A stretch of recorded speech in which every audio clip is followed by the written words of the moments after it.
So the thoracic duct drains 3/4 of the body. Boom. I mean, it's kind of mysterious. Well, geez, it drains all that, and boom. And then the subclavian duct on the other side drains just this area, 1/4 of the body. So it's not, great picture there, showing that drainage. Yeah. Right. That blue Which and one? The blue and yellow. Yeah. This one? Yeah. Right. And something I want to point out here, women, is you can see where 3/4 of the body is drained through the left side, right? The left side of the body. And the left breast is kind of like this huge thing. So here's where I want us to think. I mean, we think about the breast as part of the reproductive system and responsive to hormonal activity. And that's true, right? We feed our babies with our breast. That's also true. But the breasts are chocked full of lymphatic nodes and vessels and drain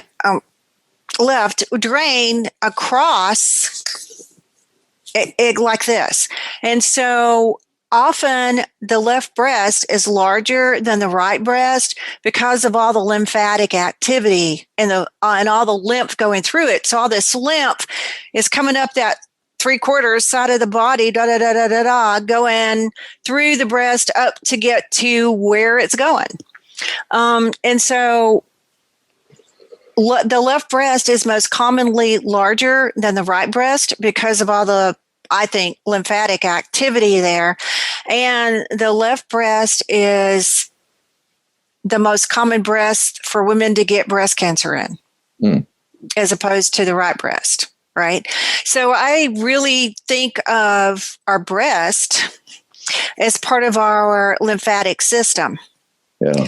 And I always have a question for, I don't know if men notice this as much as women, but it's really always, this is the question I ask. When you're eating something that irritates your gut, and maybe you're sensitive to it, but you're going to have that gluten thing anyway, even though you shouldn't.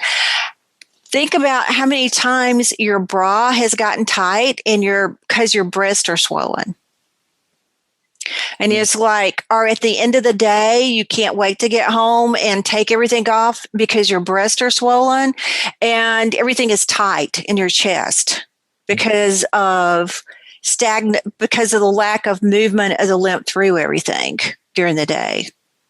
So, I encourage everybody, to think of the breast, or even in guys, as more than just like this muscle area or this reproductive area.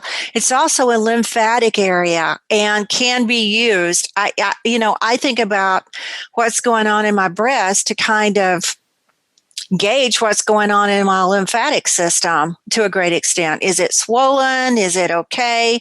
Did it swell during the day? Did it stay the same size during the day?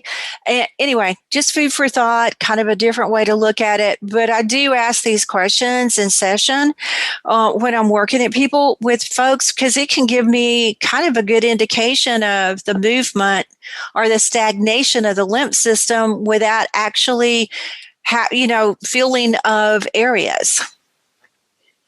Yeah, and if a woman's had a mastectomy or lumpectomy, then other glands will swell nearby because they're trying to pick up that extra work, and that doesn't mean you have cancer there.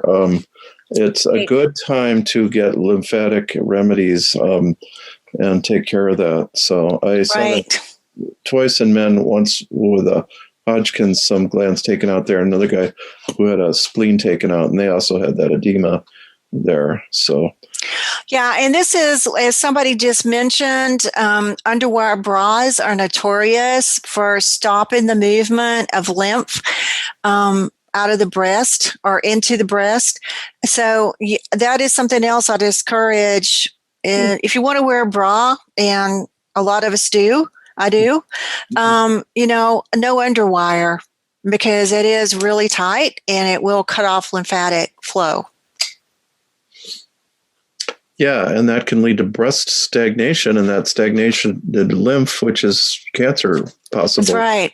That's right. So, there have been a couple of studies to try to determine if underwire bras actually facilitate or increase risk of breast cancer, and it's kind of undetermined. There was a study that kind of pointed that it did, and then there was one that found no relationship, so it's up in the air.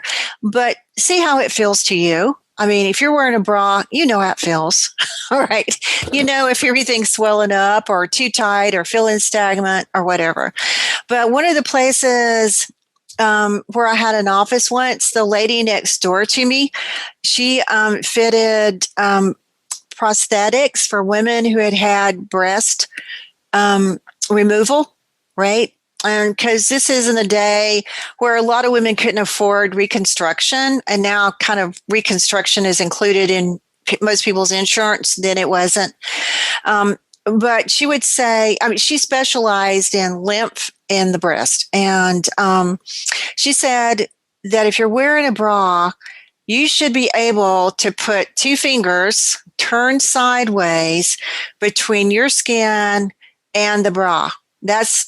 That's how much movement you need. And that allows for swelling of the breast, deflation of the breast, of lymph fluid during the day, and will stop the stagnation and congestion. It's a good rule of thumb. Yeah, I bet you didn't think we were going to go into bras when we started this conversation. Well, those guys, I think, mostly glands of the neck, and our brains are overworked. And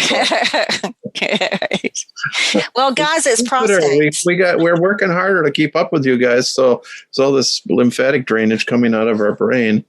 Well, it's for guys, it's the prostate ends up holding a lot of lymph fluid and swelling, and as they age. Actually, we probably should go into the prostate in this class, because that is so true. You really half the remedies for the prostate are lymphatic remedies. So that's right. Visit us at the Matthew Wood Institute of Herbalism.com.